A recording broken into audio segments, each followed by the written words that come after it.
Et bonjour à tous sur YouTube, bonjour au chat de Twitch. On enfile directement pour la petite review de Koh-Lanta épisode 5. Un épisode qui pour le coup était un bon épisode et ça fait plaisir. On va y revenir, hein, on va prendre comme d'habitude point par point, scène par scène, un petit peu les moments marquants. Mais ouais, avis global c'était quand même un plutôt bon épisode qui remonte le niveau, tout du moins stratégiquement, surtout sur sa fin, ce qui est une plutôt bonne surprise, même s'il y a plein de mauvais choix, plein de mauvaises choses, mais c'est pas grave, au moins ça joue. Et même si ça continue à jouer beaucoup sur le physique et le soi-disant mérite, etc., il y a quand même du jeu, et c'est quand même plutôt cool. Du coup, on va commencer directement avec la typique arrivée du perdant de l'épisode précédent. Ali le banni, cette fois c'est Clémentine. Bien sûr, ça crache sur tout le monde. Ça crache sur Alix, ça crache sur Alexandra. C'est la base, elle s'est fait éliminer. Et puis on va enquiller directement sur l'épreuve. L'épreuve qui est cette fois-ci, enfin, une épreuve de réflexion. Du coup, il va falloir faire... C'est une épreuve qu'on avait déjà vue, hein, c'est les petits puzzles en tour. Qu'il va falloir faire. Il va falloir faire 3 étages, si je ne m'abuse. Ouais, je crois que c'était ça. 2-3 étages, bref. Petite épreuve de réflexion, après vite fait un petit peu de sport parce qu'il faut quand même garder le sport. Alors, petit détail dans cette épreuve, je me suis demandé si c'était pas plus simple de la faire en fait, de retourner, puisqu'en gros, je vais vous montrer, il y avait, hop, le petit plateau, vous voyez, il y avait le petit plateau avec les quelques pièces qui dépassaient, du coup le plateau était pas plat, il y avait des pièces qui étaient plus longues que d'autres, etc., etc. Je me suis demandé si c'était pas plus simple de retourner le plateau avec les pièces et de voir toutes les pièces, etc., celles qui allaient, en fait de le faire à l'envers et ensuite le retourner, même si ça prend un peu plus de temps de retourner toutes les pièces. Je pense que ça aurait été plus simple finalement pour voir quelles pièces allaient où, etc.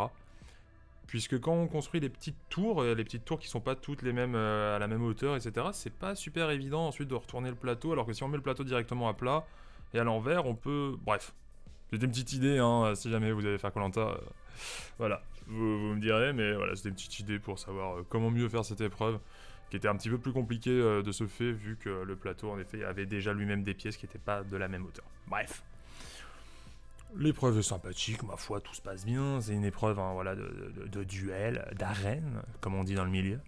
Et bon, c'est Hugo qui va gagner. Hugo qui est chaud hein, quand même, le petit Hugo. Ça fait quoi? Ça fait plus de 10 jours, comme ils l'ont dit, qu'il est en train de survivre sur son île tout seul. Finalement, il est content, lui, il est venu. Il est content, il y arrive, il gagne des trucs. Et Clémentine. Et donc, Maxime s'en va. Enfin, j'ai envie de dire, définitivement.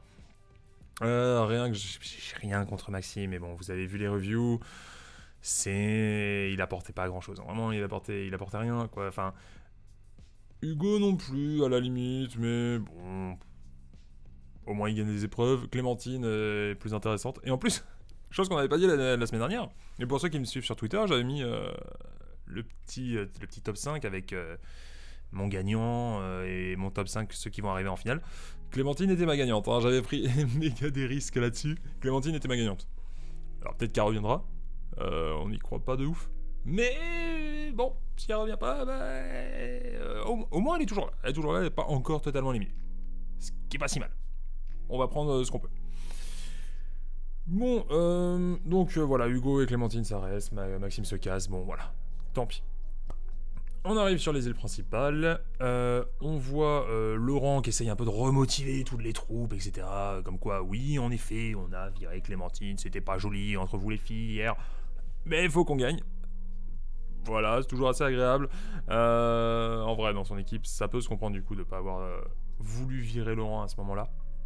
Même si on a dit que c'était idiot, mais il y avait un peu la bataille entre Laurent et Namadia. Laurent, en effet, pour ce genre d'avantage, de motivateur, de personne qui est forte en épreuve, qui est toujours cool, etc., qui met de l'ambiance. C'est vrai que ça doit être cool sur une île. Après, il y a Jade, bon, qui a le seum, comme Jaja. Mais, comme Jajade...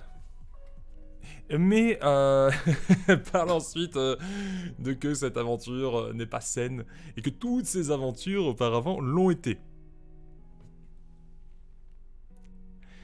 Que Jade dise ça, c'est vraiment l'hôpital qui se fout de la charité, sans déconner. On va reprendre les aventures de Jade.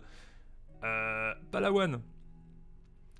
Alors bien que ce n'ait pas été prouvé, qu'on va pas revenir énormément dessus, en tout cas pas maintenant. Peut-être qu'on fera un jour une vidéo, un petit truc là-dessus.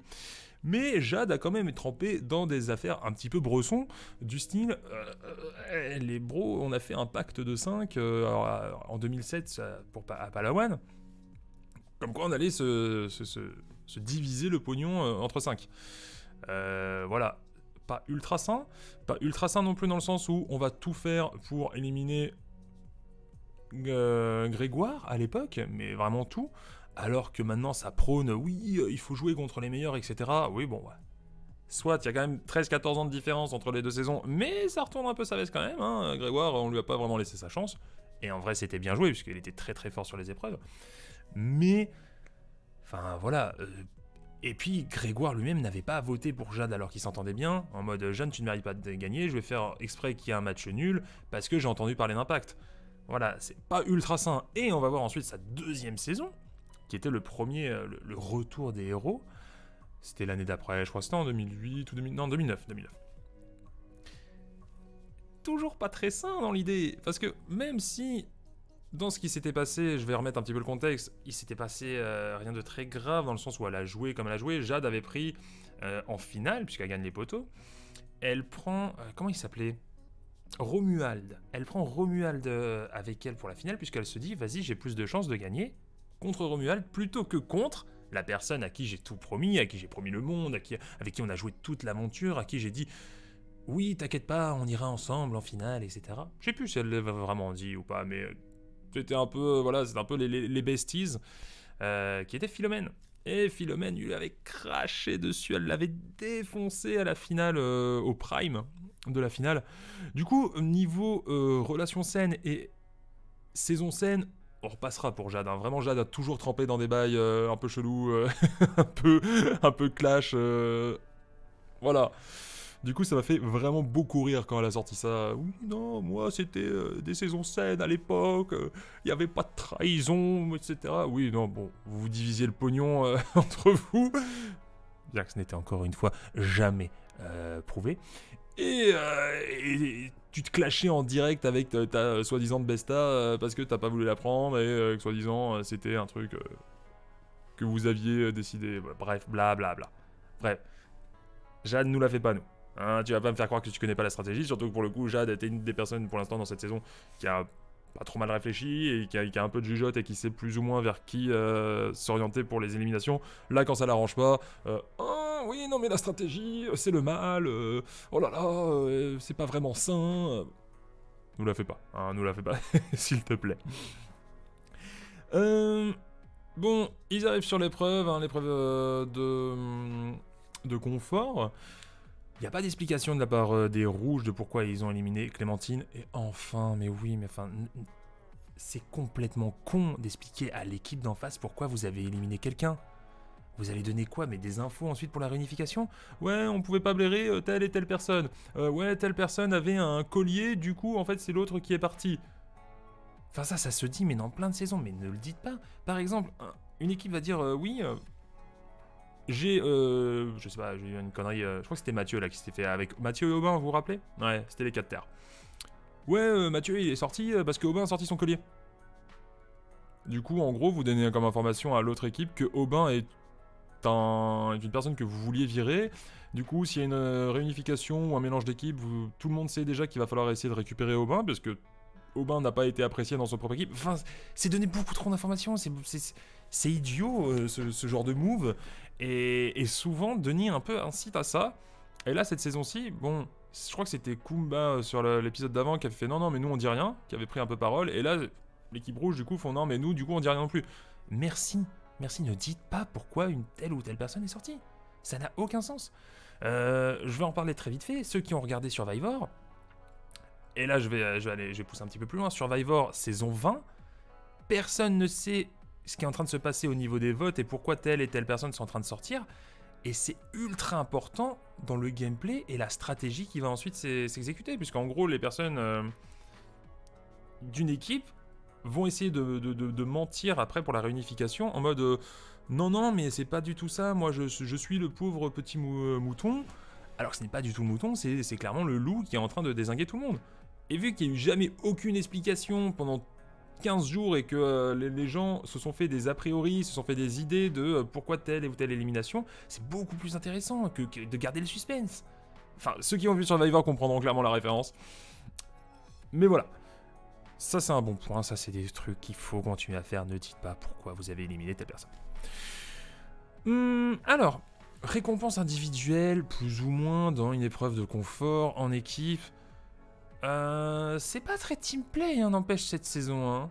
Les équipes sont arrivées sur le tard. Beaucoup d'épreuves sont un peu en individuel. Que ça soit dans l'épreuve depuis le début, comme les paresseux, ou maintenant là, dans l'épreuve où ça va se séparer, ça va devenir individuel. C'est vraiment, ouais, c'est les valeurs et tout ça, mon cul, le sport, mais finalement pas beaucoup d'équipes, hein, c'est surtout chacun pour sa gueule. Bon, je trouve pas ça ultra intéressant en vrai, surtout parce qu'on va voir ce que ça va créer, ça va pas créer grand chose. Bon, va y avoir les bros qui vont gagner ensemble, hein, limite on enlève Théora et Phil pour la vainqueur. Bon, les vainqueurs, on rappelle, il y a eu Claude, il y a eu Théora. Théora qui gagne en premier. Du coup, qui se rechoppe une victoire individuelle. Alors que même Denis a dit oui, même si vous étiez en équipe au début de l'épreuve, là, victoire individuelle. Ça se branle sur les victoires individuelles. Mon Dieu, mon Dieu, mon Dieu. Oh là là, maintenant Théora, vous en avez 16. Vous vous rapprochez de Claude. C'est vraiment, c'est le storytelling de qui aura le plus d'épreuves. Enfin, je vous jure, sans déconner, mais mettez-les sur Ninja Warriors, Théora versus Claude et qu'on n'en parle plus, là. On s'en balèque, sans déconner. C'est sympa de le rappeler de temps en temps, mais on s'en fout, là, c'est... Enfin, bref. Même dans les épreuves d'équipe, on nous le refout dans la gueule, quoi, ce genre de détails. Bon, j'en ai déjà parlé, on va pas revenir là-dessus. C'est pas grave.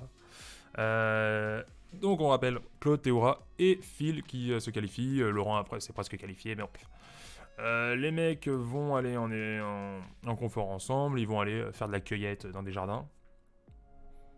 Et je me dis, bon, ok, pourquoi pas. Peut-être que ça va créer un peu une discorde de ouais, bon, lui il a gagné, fait chier, c'était une épreuve d'équipe, mais il a gagné, c'est lui qui va manger, nous on va pas manger, tout ça.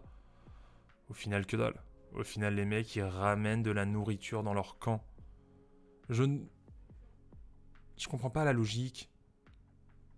C'est quoi? Il y en a qui ont le droit de manger du coup un peu plus parce qu'ils ont gagné, et les autres mangeront un peu moins. Ça fait encore les choses à moitié.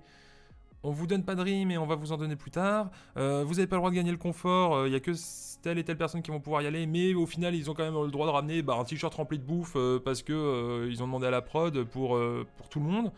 En fait, j'ai l'impression... Il y a deux choix dans cette histoire de bouffe parce que c'est quand même vraiment tous les épisodes que pour moi, ça, je le remarque à fond. Soit ils ont voulu faire un gros coup au début en mode... Eh, regardez, ils n'auront pas de bouffe. Ils vont tous crever. On leur donne rien, c'est la légende. Et qu'ensuite, petit à petit, on prend un peu la douille en mode... Bon, on va peut-être leur donner de la bouffe, le public va pas trop s'en rendre compte. Si on le fait, voilà, en parcimonie, ça va passer. Ou alors, c'est la légende, on ne leur donne rien dès le début. Et au bout de 10 jours, ils se sont rendus compte, une semaine, 10 jours, ouais, non, en fait, ils vont crever, va falloir qu'on leur donne des trucs. La deuxième option, ça veut vraiment dire que Koh-Lanta, c'est vraiment... Ils sont vraiment pas doués, c'est pas possible. Au bout de 20 ans, tu sais que les mecs, ils vont pas durer, tu vois. Ou alors, c'est la douille. Ils essayent de faire passer la douille pour faire passer un truc un peu impressionnant au début, et puis maintenant, bon, le public est un peu oublié, vas-y, tous les épisodes, on va leur donner de la bouffe, discrètement. On va quand même le dire au public, parce qu'on n'est pas de mauvaise foi, et on voudrait pas, voilà, se faire critiquer sur ce point-là. Mais je comprends pas trop l'intérêt, en fait. Au final, de donner un peu de la bouffe comme ça, enfin, ça fait les choses à moitié. Soit on y va à fond dans le délire de nos bouffes, démerdez-vous. Soit, bon, bah, ok, vous avez de la nourriture quand vous avez arrivé à gagner telle et telle chose, mais... Parce qu'il faut bien survivre, c'est normal. Du coup, ouais, je comprends pas trop. Je comprends pas trop de ce point de vue-là, mais bon, après, c'est pas très important. En revenant sur l'épreuve de confort, je tenais à revenir aussi un peu sur Claude. Claude qui gueule toujours contre son équipe. Ça n'a pas changé, le mec, ça fait 4 fois qu'il vient. Son plus ou moins seul défaut, je pense, gros défaut, c'est le sociable et un peu l'esprit d'équipe. C'est quelque chose qui clairement lui fait défaut, et voilà, encore la preuve. Il continue à gueuler sur son équipe quand ça va pas pendant l'épreuve. Frérot, arrête de gueuler contre ton équipe. Fais-toi des potes, même s'il en a bien sûr, hein, encore plus dans cette saison. Mais je veux dire, fais-toi apprécier. C'est à peu près le seul truc qui pêche chez toi. Enfin, bref. Ensuite, on revient. Après l'épreuve de confort, on revient sur les îles. Les filles jaunes ont clairement compris ce qui était en train de se passer chez les filles rouges. Elles se dédouanent complètement de l'histoire, en mode bon, ok, les filles rouges, c'est plus des potes à nous. On va rester girl power, mais très vite fait, mais entre nous. Et puis voilà. Bon, au moins elles ont compris ce qui se passait. Après, c'était pas très compliqué, mais c'est déjà ça. Du coup, voilà, Kumba et compagnie, ça lâche les rouges. Et en vrai, elles le font bien. Elles ont raison. Qu'elles restent entre elles, elles ont le pouvoir dans l'idée, là, à ce niveau-là. Elles sont à 4 filles contre 3 mecs. Et après, on verra la réunif si on récupère des filles, si on va avec des mecs. On verra bien ce qu'on fera. Mais là, oui, ça ne sert à rien de compter sur le girl power au carré final, comme disait Kumba à chaque fois. Bon, bah, ça faiblit chez les rouges, etc. Au niveau de la bouffe, apparemment, même si bon, j'avais à peu près l'impression que ça bouffait. Après, c'est vrai qu'il y a un peu de riz qui est revenu. Il n'y en a pas énormément, mais bon, voilà, ça commence un peu à tourner de l'œil. Après, on va revenir un petit peu sur le confort, comme quoi, bon, bah, bien sûr, il fait... Le mec, tu le mets chez lui, bien sûr, il va te cuisiner des trucs, enfin... En vrai, c'est un délire, ça fait 3 mois qu'il est sur l'île, il était à la saison d'avant, il y était, là, sur ces îles-là, pour faire le truc de confort, etc. Il est venu en avance, il se paye des vacances, bon, lui, il connaît les bails, quoi. Vraiment, il connaît les bails. Claude... qui pense enlever une fille, ils en parlent un petit peu pendant le confort, il se dit, ouais, vas-y, c'est pas grave, parce que Théora raconte que le pacte des filles, Claude se dit, vas-y, tant pis, pas de souci, on va enlever une fille. Et à ce moment-là, moi, je me dis, mais comment est-ce qu'ils comptent s'y prendre pour éjecter une fille, alors qu'ils sont à 3 mecs contre 4 filles? Dans l'idée, mathématiquement parlant, ils ont pas de pouvoir, ils ont pas de collier, ils ont que dalle. Dans l'idée, ils sont un peu baisés. Là, sur le papier, comme ça, tu te dis, bah non, c'est foutu, frérot. Bon, il a l'air assez confiant. L'avenir nous dira qu'il avait raison, mais ça, on le verra plus tard. Et là, Claude, en connaissant un petit peu ce qui s'est passé au niveau des défis, etc., il va essayer de faire un coup de bluff et de mettre à mort la pression sur le groupe de filles. Et le bougre va y arriver plutôt bien. Puisque Candice clairement claque des fesses, ça tremble des genoux, ça c'est pas du tout rassuré. Il va faire style ouais, bah, apparemment c'était Candice et Clémence, elles ont dit qu'elles voulaient me virer. Ce qui dans l'idée est vrai, mais en effet c'était pas les seuls. Et puis c'est pas elles qui ont lancé le prénom le premier, les premières, c'était bien Kumba. Mais whatever. Il bluffe et il essaye de voir un petit peu si ça peut craquer, ce qui va carrément être le cas. Il met une pression de dingue. Candice va essayer de se dédouaner en disant ouais, c'est Kumba qui l'a fait. Grossière erreur, ce qui va même lui coûter sa place pour le coup. Et Kumba, bah, elle se défend et arrive toujours à bien se défendre. Le truc, c'est que là, où ça me surprend, c'est que Claude va faire confiance à Kumba, alors qu'en vrai, tout pointe vers Kumba. En connaissant le personnage, etc. Lui, non, il lui fait confiance. Il se dit non, mais moi, je vais croire en Kumba, je vais pas croire en Candice et compagnie. Alors que clairement, Candice a raison dans l'idée. Et Kumba qui arrive toujours à retomber sur ses pieds. Et là, pour le coup, c'est là où je vois, et je constate en effet, c'était un peu ma question, est-ce que Kumba va réussir à, quand il n'y aura plus l'Alliance des filles, va réussir à retomber sur ses pattes? Et c'est le cas, elle y arrive, elle a toujours son club de bro avec Claude, il y aura Laurent après, Théora et compagnie, et Namadia. Elle va les retrouver, elle va se mettre avec eux sûrement, ça se passe plutôt bien pour elle. Elle a réussi de ce point de vue-là, et on va voir après que ça se passe toujours, ça va bien se passer pour elle. Et c'est ça encore ma grosse inquiétude, et c'est mon inquiétude de la saison, et ça se reprouve à chaque fois, c'est que les connaissances du passé, et ce noyau que j'avais dès le début, dès la preview, je vous en avais parlé, ce putain de noyau en fait, c'est ce putain de noyau de joueurs qui se connaissent beaucoup trop bien et qui vont jouer tout le temps ensemble. Et Kumba a fait style ouais, peut-être qu'on virera Claude, et regardez, moi-même je suis capable de virer Claude. Au final, ça s'est mal passé, et bah elle va retourner avec Claude, et ça va bien se passer, et Claude va lui faire confiance. Et ça va être très compliqué pour les autres joueurs. Après, du côté des rouges, ça va être aussi intéressant, puisque Alix va vouloir faire tomber Théora. Elle se dit, non mais en fait, il y a moyen qu'on fasse tomber un mec. Vas-y Jade, reviens avec nous. Bon. Le problème, c'est que quand même, Jade, c'est pas une personne, sans vouloir être méchant, assez faible mentalement, dans le sens elle était pas tant que ça dans la merde, elle avait pas tant peur que ça. On peut proposer ce genre d'un peu de revirement de situation à un joueur qui est vraiment dans la merde, qui se sent tout seul, qui n'a personne avec qui jouer. Je t'ai trahi hier, mais reviens avec, mais regarde, aujourd'hui, je vais être sympa avec toi et on va te sauver pour faire tomber quelqu'un d'autre. Si ce joueur est vraiment esselé, il a peur, il se dit vas-y c'est moi le prochain obligatoirement, ça peut le faire. Jade, elle est assez confiante, elle est assez fière aussi dans son jeu. Et faire ça avec elle, c'est quand même très risqué. Là, pour le coup, je pense que Alix a fait une erreur de ce côté-là, puisque Jade va partir répéter tout à Namadia, avec qui elle s'entend plus ou moins bien. Et du coup, ça va créer une énorme dissonance dans l'équipe. Et maintenant, c'est Alix qui est pris en porte-à-faux. Alix va se faire virer, c'est la prochaine dans l'idée sur la liste, pour sauver Jade et surtout pour sauver Théora aussi. Alix a pris beaucoup trop de risques. Après, Alix a pris des risques consciemment. Elle le sait très bien que Jade peut aller répéter tout et que ce soit elle qui part.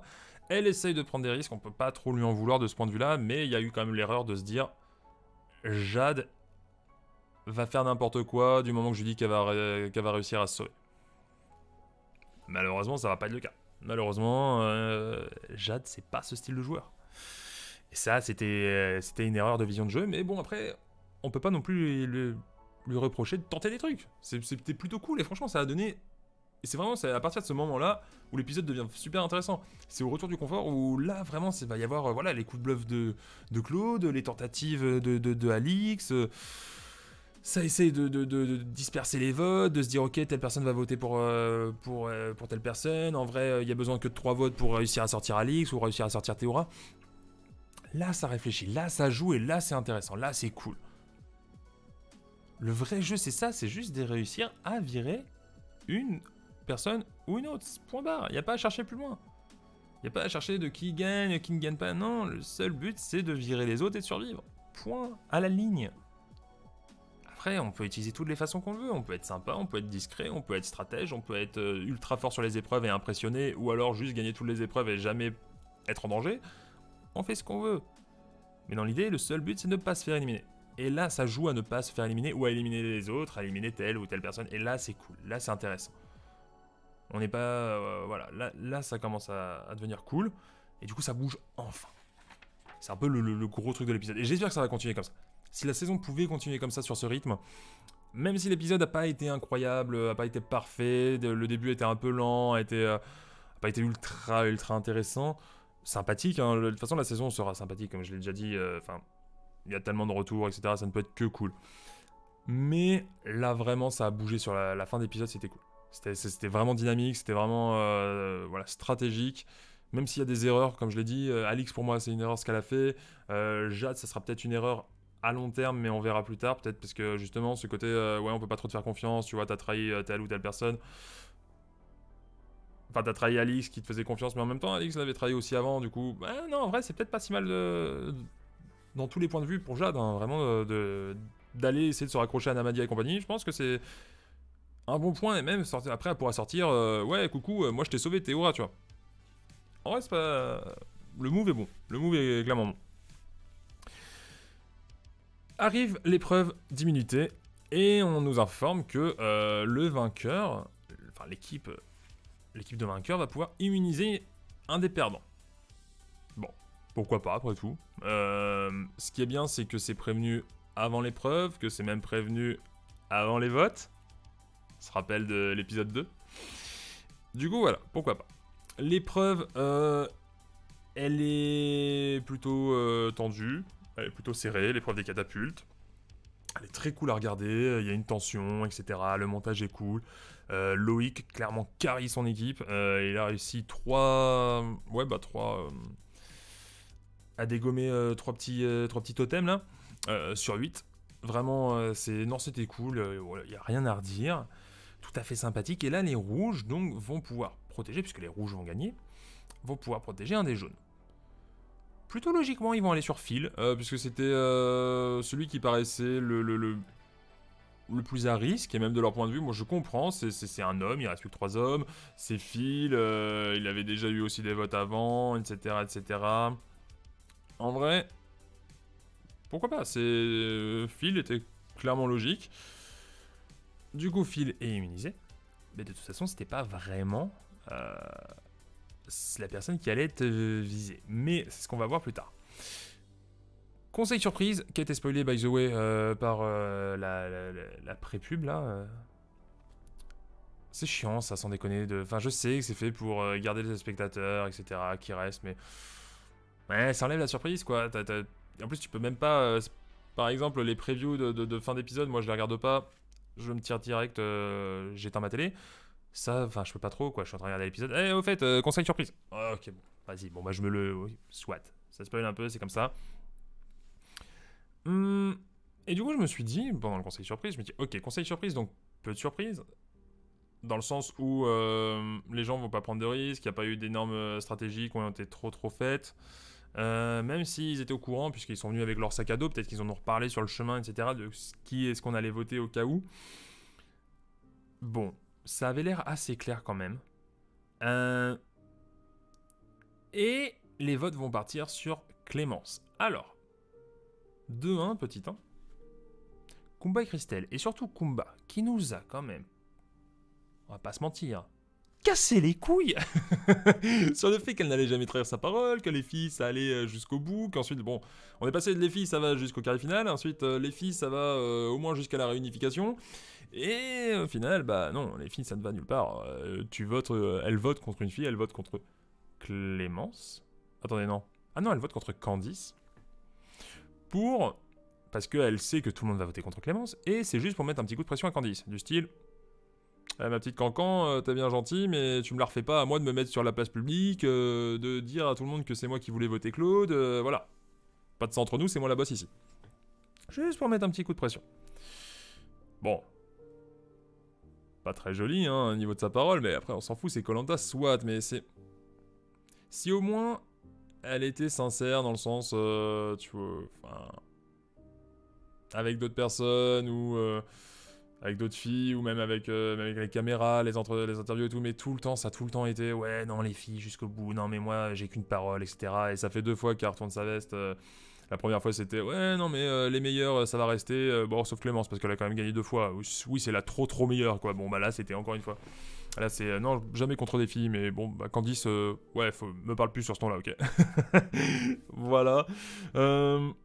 Candice qui, elle, va voter contre Clémence. Et en fait, je me demande si Candice n'était pas au courant de voter contre Clémence. Oui, si elle n'était pas au courant que tout le monde allait voter contre Clémence, si elle n'était pas au courant et qu'elle vote contre Clémence, en se disant, ouais, vas-y, Clémence va sortir son collier, et comme ça, moi, je passe pas pour une traître aux yeux de tout le monde, et après, j'explique le fait à Clémence, je vote juste contre elle, en gros, pour me protéger moi. En mode, oui, non, mais j'ai voté Clémence, regardez, j'étais avec vous. Alors que je savais très bien qu'en fait, elle avait un collier, et qu'elle allait le sortir, et qu'elle avait aucune chance d'être jartée. Franchement, la beau move de Candice. Ça, c'était plutôt cool. Ça, c'est ce genre de move qu'il faut faire. Voilà. C'est exactement le move que n'a pas fait Clémence il y a quelques tours, qui va voter toute seule contre Phil plutôt que contre Maxime, alors que Maxime était sûr de sortir. Il faut voter... il faut essayer de voter pour se prendre le moins de répercussions possible derrière, quoi. C'est l'idée, en fait. C'est plus intéressant. Ouais, j'ai voté contre toi, bah, parce que tout le monde a voté contre toi, ou... et tu sors ou pas. Et là, c'était en mode... ouais, regardez, j'ai voté contre Clémence. Moi aussi, je suis une de vos potes. C'était clairement le bon move à faire. Après, il fallait que Clémence sorte le collier. Clémence a sorti le collier. Le problème, c'est que bah, Clémence, elle a voté contre Sam. Très bien. Et que bah, Kumba avait fait son petit coup de pression. Si Kumba n'avait pas fait son petit coup de pression, histoire de prévenir Cancan, Sam serait parti avec une seule voix. Tout le monde aurait voté contre Clémence, et Clémence aurait voté contre Sam. Ce qui est aussi d'un point de vue plutôt un peu con, puisque personne n'a séparé les votes, au cas où il y avait un collier. Mais on va pas revenir sur toutes les erreurs que sont faites H24. Surtout que là, le conseil était surprise, on peut comprendre que ça soit pas ultra bien calibré. Mais, vu que Kumba a voulu faire passer son petit coup de pression, a voulu montrer qu'il était la boss, Candice se retrouve dans la merde. Et deuxième round de vote, et tout le monde vote contre contre Candice. Tout le monde vote contre Candice, sauf bien sûr Candice et Clémence qui vont voter contre Sam, mais ça ne va rien changer. Et Clémence se retrouve finalement dans la même panade que l'a été Jade au tour précédent. Il y a une trahison, entre guillemets, de 2 femmes, et il y en a une qui va être virée et l'autre qui va se retrouver dans la merde. Bon, on va voir si Clémence va réussir à s'en sortir aussi bien qu'a l'air de s'en sortir Jade. Ça m'étonnerait. Parce que Jade, à la limite, plus tendance à mettre des coups de pression et à être en mode ouais, vas-y, tu peux me faire confiance, etc. On y va à fond. Clémence, elle est plus discrète, plus gentille. Voilà. Soit ça passe, soit ça passe pas, mais ça va pas essayer de casser. C'est un peu le problème, je pense, de Clémence pour ce coup-là. Après, on verra aussi. Je n'ai pas vu la review, encore une fois, comme d'habitude. Peut-être que la réunification n'est pas si loin. Puisque au final, il ne reste, si j'ai bien calculé, que 13 joueurs, je crois, en jeu, sans compter ceux qui sont sur l'île, des bannis. Un tour ou deux, enfin, à mon avis, il reste, allez, une élimination maximum, je pense, en équipe. 2, ça me paraît très gros, pourquoi pas, mais à mon avis, une élimination maximum en équipe, et après, on passe à la réunif. Du coup, je pense que, bon, les joueurs qui sont encore là ont plutôt une belle chance de gagner, il va juste falloir essayer de survivre. A priori, dans l'équipe voilà, des rouges, ça sera Clémence qui est visée en première. Et dans l'équipe des jaunes, ça serait plutôt... ah non, attendez. Non, dans l'équipe des jaunes. Je suis en train de me perdre. Oui, voilà. Équipe des jaunes. Clémence, équipe des rouges, Alex. Bon, bah, Candy, c'est out. C'est les boules, hein, mais c'est comme ça.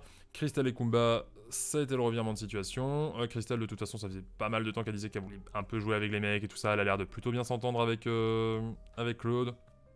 Kumba, ça on le savait. Du coup, bonne chance à Clémence. Et Claude, zéro stress, encore une fois. Personne se dit qu'il va falloir voter Claude. C'est juste incroyable. Je ne comprends pas. Enfin si, je comprends, en vrai il joue bien le jeu, il met des coups de pression, il est super sûr de lui, là c'est lui qui a foutu la merde chez les filles en plus de ce qu'il y avait, bon, en vrai c'est lui qui a clairement foutu la merde. Sans ça il n'y aurait pas eu la petite bataille entre Candice et Kumba, non vraiment, là pour le coup il joue bien le jeu, c'est assez impressionnant, mais sauf que c'est aussi impressionnant de voir... Je suis partagé entre la nullité... Et juste le fait que Kumba ait envie de jouer avec Claude au final, puisqu'elle sent que le vent est en train de tourner, et du coup elle joue bien le coup. Elle se dit ouais vas-y, je vais partir avec Claude, je vais partir avec les mecs pour la pré-réunif et ensuite la réunification. Je vais assurer mes arrières. Donc je vais garder Claude.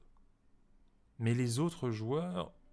Peut-être que Christelle se dit la même chose au final, mais j'ai un peu du mal à comprendre comme quoi on peut laisser Claude tranquillement comme ça arriver en réunification. Mais je pense que c'est la porte d'entrée de Kumba dans l'alliance un peu des mecs, un peu des cool kids. Il y aura peut-être Crystal en plus, hein, il n'y aura peut-être pas que des mecs et Kumba, mais vous voyez ce que je veux dire. Et après, en gros, un peu les vieux de la vieille, si vous préférez, contre les genoux. Et les genoux, à mon avis, vont commencer à se faire défoncer petit à petit, encore une fois. Encore une fois. Là, on a déjà Clémentine, on a Candice, et on verra par la suite. À la limite, il y a... peut-être un Loïc et une Alexandra qui vont réussir à rester avec eux parce que Loïc est apprécié, mais encore. À mon avis, Claude, Laurent et tout ça. Laurent peut-être un peu plus, mais ils vont s'en foutre. À mon avis, ça va passer aussi. Ça va partir aussi. Du coup, j'ai un peu une inquiétude de ce point de vue-là, mais en tout cas, l'épisode était cool. L'épisode, il y a eu pas mal de retournements de situation. Mais pas tant que ça de retournements de situation, sinon juste des nouvelles propositions stratégiques. Et ça, c'est cool. Restez pas juste sur votre cul à ne rien faire et à attendre que ça se passe et à attendre que ça vienne. Faites des choses. Proposer des choses, ça passe, des fois ça casse, d'autres fois, tant pis, mais c'est cool. Franchement, c'était cool. Petite parenthèse de fin, ça m'a fait beaucoup rire. Candice qui arrive devant Denis, il n'y a plus de panneaux là, on s'en va les couilles. Les panneaux c'était là-bas, aujourd'hui bah t'es là, et bah du coup c'est moi qui le dis. Bon Candice, tu veux rester ou tu veux te casser? Ils en ont plus rien à foutre. Mais bien sûr que cette question est complètement conne. Bon, bah, Candice, ça fait oh, bah, je vais rester, je pense. Hein. C'est vraiment la meilleure des options. Bah, bien sûr, mais bien sûr. Bon, bah, du coup, Candice ira sur l'île des bannis. Mais en vrai, si Candice, elle y va pas sur l'île des bannis, y a pas d'épreuve. Ça se passe comment? Ce faux stress, cette fausse question, on va pas y passer 3 plombs, mais c'est toujours un peu con. Mais bon, enfin bref. Ça me fait marrer, mais c'est comme ça. Bon, en tout cas, épisode cool, épisode vraiment très cool. Peut-être un des meilleurs. En tout cas, un des plus intéressants stratégiquement. Et ça, c'est cool. Ça refait vivre la saison. Au point de vue stratégique, j'en parle encore, mais je sais, moi, c'est ce qui m'intéresse le plus dans l'idée. Du coup, voilà. J'attends avec impatience le prochain, même si c'est pas vraiment un coup de gueule. De toute façon, tout le monde l'a déjà dit. Je défonce des portes ouvertes. Mais le fait que ça soit un mardi, c'est chiant, quoi. Le fait que ça soit un mardi, c'est chiant, ça tue la hype. Et c'est bizarre, quand même. C'est censé être les 20 ans de Koh-Lanta et de la méga hype et tout. Ouais, regardez, on met les moyens, il y a tout le monde qui revient. Claude va-t-il enfin gagner Théora va-t-il passer devant Claude en victoire individuelle? Et on fait ça un mardi soir. Enfin, c'est chiant, non? Enfin, il y a la Champions à côté, du coup, il y a plein de gens qui regardent la Champions. Il y a plein de gens qui vont se lever tôt pour aller travailler, pour aller à l'école, du coup, qui vont pas pouvoir regarder l'épisode en direct. Moi, le premier, je regarde l'épisode, mais je peux pas faire de review juste après comme je le faisais avant, parce que je dois me lever tôt, et en vrai, ça tue un peu la hype. Le mardi, on a un peu moins dedans, le week-end, c'est cool. Le week-end, c'était, on commence le week-end, on a Koh-Lanta, et ensuite, on a 2 jours pour... je parle des gens basico-basiques avec des horaires voilà, de semaines qui sont la plupart voilà, des personnes qui regardent Koh-Lanta au final. Mais non, ouais, ça tue un peu la hype et l'ambiance. Il y a moins d'ambiance et c'est quand même plutôt bizarre puisqu'on se tape des saisons des fois un peu nazes où il y a plus d'ambiance et on est juste en train de faire des mèmes sur Twitter. Et là, bon, ouais, mais vite fait quoi. Et pourtant, c'est la légende et pourtant... c'est le retour qui était le plus attendu avec énormément de personnes qui sont censées faire venir plein de gens, style Sam, tout le monde avait adoré Sam à sa saison. Et là, j'ai l'impression que c'est là, quoi. C'est cool, mais bon. Voilà. C'est pas non plus... la hype autour de tout ça, c'est pas non plus incroyable, et malheureusement, c'est de la faute de TF1. Et c'est un peu décevant, c'est un peu chiant. Et apparemment aussi, j'avais regardé le nombre de vues, etc. est en train de baisser. C'est peut-être 3-4 millions, alors qu'avant c'était du 7 millions. Alors qu'on est sur le retour le plus attendu. Bref. Déception là-dessus. C'est de leur faute. Là, on peut rien y faire. C'est comme ça. Qu'est-ce que vous voulez que je dise? Bon, bref. J'espère que vous avez apprécié la review. Si c'est le cas, vous connaissez les bails. Voilà. Commentaire. Blablabla. Vous connaissez. Moi, je m'en vais. On se revoit la semaine prochaine. Je vous fais à tous des bisous.